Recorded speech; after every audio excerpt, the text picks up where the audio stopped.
Ok, nous sommes des scientifiques. Qu'est-ce qu'on veut? On veut évaluer la dynamique d'une épidémie, donc comprendre et prédire comment l'épidémie va évoluer dans le temps. Pour ça, on utilise ce qu'on appelle le taux de reproduction, ou le R0. Le R0, c'est un peu le chiffre magique des épidémiologistes. Il mesure combien de nouvelles personnes un malade va infecter en moyenne quand la maladie débarque dans une population qui ne la connaît pas encore. Plus ce chiffre est haut, plus la maladie est incontrôlable. La souche d'origine du Covid tourne autour de 2 à 4. La rougeole monte à 12 à 18, c'est déjà très sévère.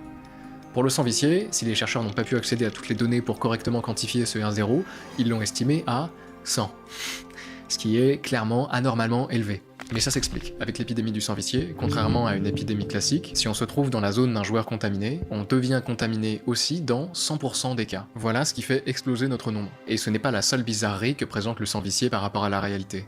Dans la vraie vie, on sait que plus un R0 est grand, plus l'épidémie démarre vite. Et plus elle décroît vite aussi, tout simplement par manque de gens à contaminer, qui sont soit morts, soit résistants. Mais d'en haut, aucune résistance immunitaire ne se construit au fil du temps. De plus, on peut y faire quelque chose qui est impossible dans le monde réel, revenir à la vie.